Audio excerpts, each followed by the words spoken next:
Hi folks, Tim Fasano here. Just want to give you an update on a rather unfortunate occurrence that's happened to me. It involves Bigfoot, the Bigfoot world, I should say.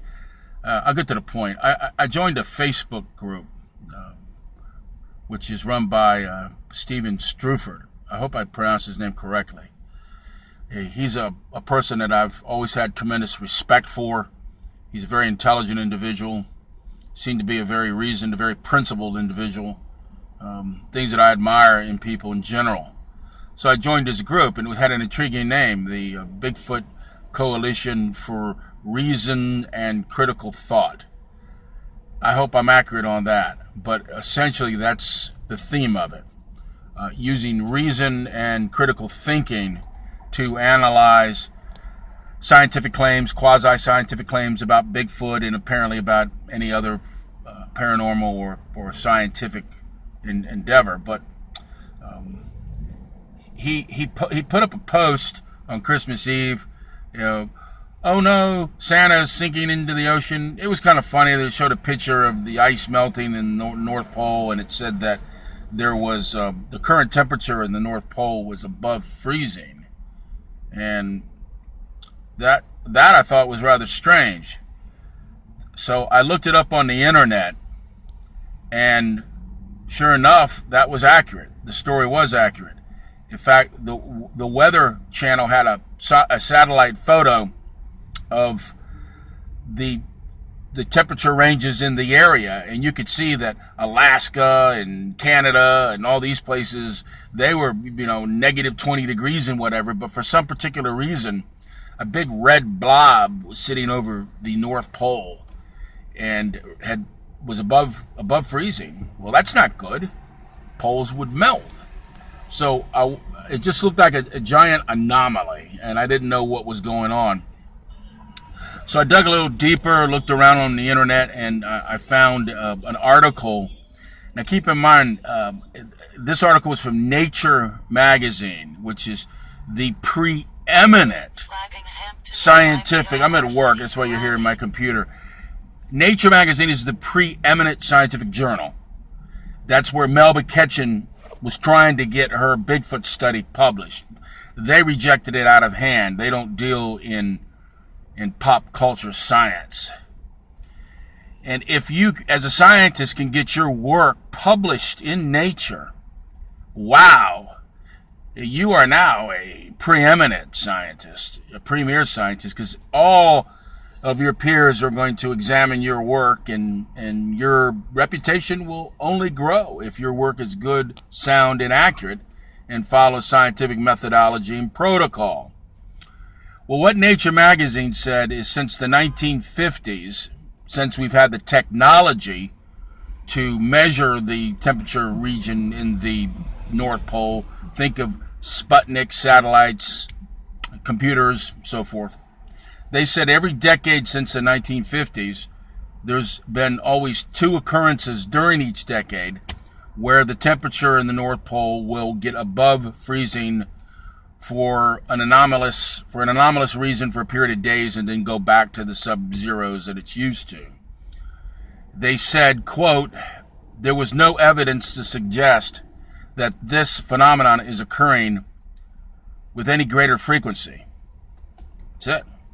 So I posted that up on Stephen's post to let him know that he didn't need to be afraid that the world was going to come to an end, because according to the premier scientific journal, this was rather normal as far as we could tell. Well, he blasted me. He absolutely ripped into me. He said that I was cherry picking science. Wow. To be accused of that on a group site called the Society for Critical Thinking and Reason, but then you get blasted because you apply a little bit of reason and a little larger measure of critical thought, but then you get assailed for that, absolutely impaled.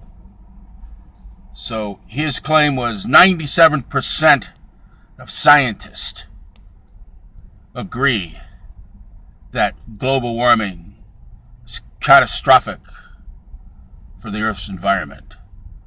Well, that may or may not be true, but you cannot cite the anomalous heat wave on the North Pole because Nature magazine had settled the issue on that. But I looked up your 97%, Stephen. I found out that there's only one source from that, and that's a Dr. Cook in Australia who reviewed all of the scientific journals in only one particular year on anything dealing with climate change, weather, meteorology, cosmic physics, so forth. And he found that about a third of the scientists think that there may be a quickening of the weather of the planet, but they're not sure what direction. And about another third said that they didn't believe that the evidence was in. And the final third said that they had seen no evidence, but they were clearly open-minded for the possibility of such a thing occurring. Well, if any of these scientists even hinted that they were, as they said, somehow open to the suggestion that this data might ultimately lead to that verification, he threw them into the lot with the rest of the lot and said, that's it, 97% say it's true. That was a total, absolute misrepresentation of what the scientists were saying.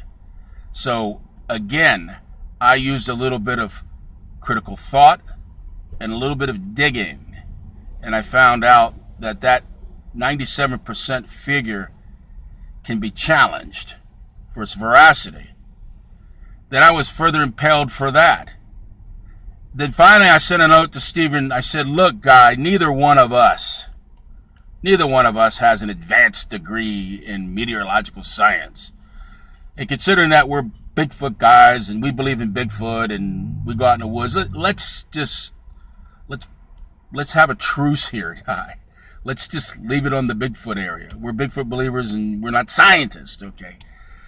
Well, he came out with a message that says, I do not believe in Bigfoot. I only believe in science and reason. I said, damn, Steve, I was just trying to be nice about it.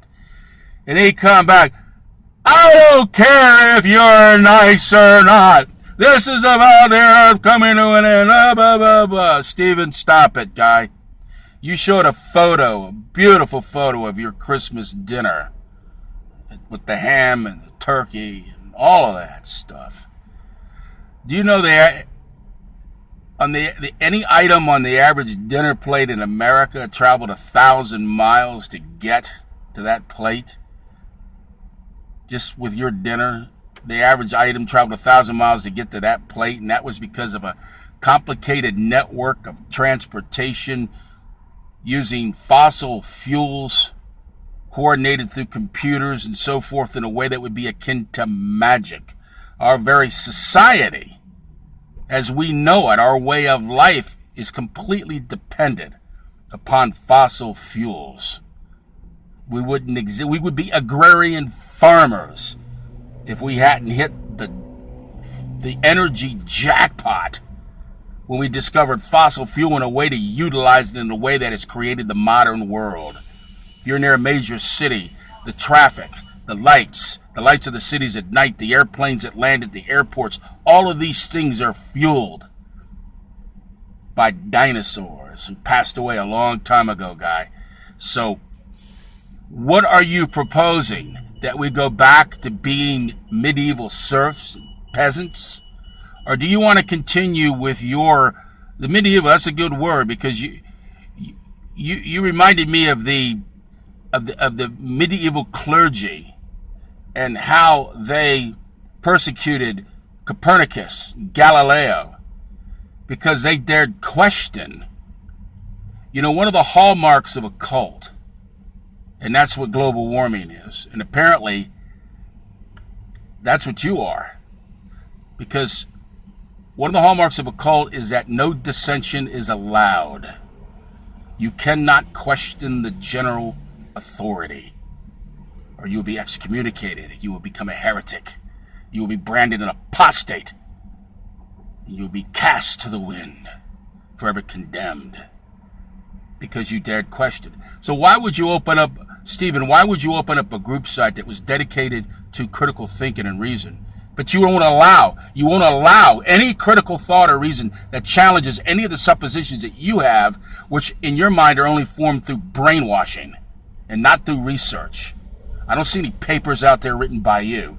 You just go by what you read. Like Will Rogers said, it's not bad. Will Rogers said the only thing he knows is what he read in the newspaper. And that's really what I was trying to say the other night. What do you and I really know? But no, you wanted to hold it above me that somehow you were the guardian of truth. You were at the vanguard of knowledge. That it was only you who was in possession of divine inspiration. You're a typical leftist guy. That means you're a hating totalitarian despot. Just like the rest of the BFRO. I should have expected otherwise. But I give people the benefit of the doubt. Like I said, I have tremendous respect for you. It's just too bad that you had a dark night of the soul.